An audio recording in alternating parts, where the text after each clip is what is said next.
जानते हैं कर्म का बंध होते ही तुरंत क्या होता है। तो सबसे पहले बंध की परिभाषा जान लेते हैं। कर्म और आत्मा का दूध और पानी की तरह एक में एक संबंध बना लेना या एक में एक हो जाना बंध कहलाता है। बंध चार प्रकार से होता है। पहला है प्रकृति बंध यानी स्वभाव। प्रकृति यानी स्वभाव। 8 कर्मों के स्वभाव को प्रकृति बंध कहते हैं। कर्म वर्गना एक स्वरूप है। कर्म बांधते समय उनका जो स्वभाव निश्चित होता है उसके आधार पर कुल 8 कर्म कहे गए हैं। प्रत्येक का स्वभाव अलग अलग होता है। कर्म का जो स्वभाव है उसी के अनुरूप कर्म बंधता है। अर्थात बंधन होते ही ये निश्चित हो जाता है कि ये कर्म वर्गना आत्मा के किस गुण को आवृत करेगी।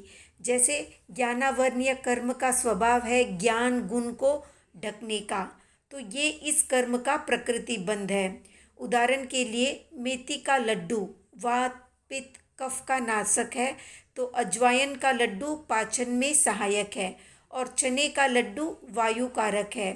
तो ये लड्डू की प्रकृति या स्वभाव है। कोई वायु करता है, कोई वायु हरता है, कोई कर्म दुख देता है तो कोई कर्म सुख देता है। तो ये प्रकृति बंध है। दूसरा है स्थिति बंध यानी आत्मा के साथ कर्म के रहने की काल मर्यादा को स्थिति बंध कहते हैं। जिस समय कर्म का बंध होता है उसी समय ये भी निश्चित हो जाता है कि ये कर्म कितने समय तक आत्मा के साथ या आत्म प्रदेशों के साथ चिपका रहेगा। जैसे लड्डू आदि मिठाई बनाते समय ये भी निश्चित हो जाता है कि ये लड्डू कितने समय तक ठीक अवस्था में रहेगा या ताज़ा रहेगा। कोई लड्डू 2 महीने तक ठीक रहता है या ताज़ा रहता है, तो कोई लड्डू 15 दिन में ही विकृत हो जाता है, अर्थात एक्सपायरी हो जाती है। इसी प्रकार कर्म की स्थिति निश्चित हो जाना स्थिति बंध कहलाता है। तीसरा है अनुभाग या रसबंध। कर्मों की फल देने की शक्ति को अनुभाग या रसबंध कहते हैं। कर्म आत्मा के साथ जब बंधते हैं तब उनके फल देने की शक्ति मंद या तीव्र या शुभ अशुभ रस से युक्त होती है। शुभ प्रकृति का रस मधुर और अशुभ प्रकृति का रस कटु होता है। उदाहरण के लिए जिस प्रकार किसी लड्डू में मधुर रस होता है और किसी में कटु रस होता है। कोई लड्डू कम मीठा होता है तो कोई अधिक मीठा होता है।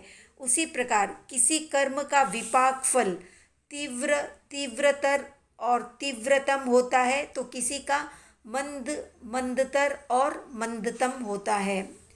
चौथा है प्रदेश बंध यानी कर्म परमाणुओं के समूह को प्रदेश बंध कहते हैं। प्रदेशों की कम से कम संख्या के आधार पर प्रदेश बंध होता है। जैसे कोई लड्डू छोटा होता है तो कोई बड़ा होता है, वैसे ही किसी कर्म के प्रदेश कम होते हैं और किसी के अधिक होते हैं। तो संक्षेप में कहें तो प्रकृति यानी कर्म पुद्गलों का फल देने का स्वभाव। जैसे मेथी का लड्डू वात पित्त कफ नाशक है, अजवाइन का पाचक के काम आता है, तो चने का वायु कारक है। इसी प्रकार स्थिति यानी आत्मा के साथ रहने की काल मर्यादा को स्थिति बंध कहते हैं। जैसे 2 महीने या 15 दिन या 30 दिन, उनका जितना भी कालमान है।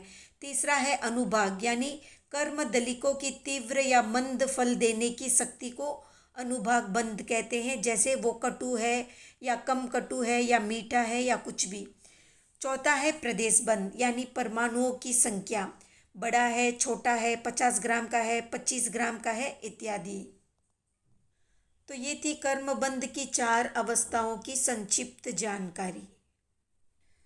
तो आज का प्रश्न है कि निर्जरा के कितने प्रकार है, कमेंट में बताएं। वीडियो पसंद आया तो लाइक शेयर सब्सक्राइब करें।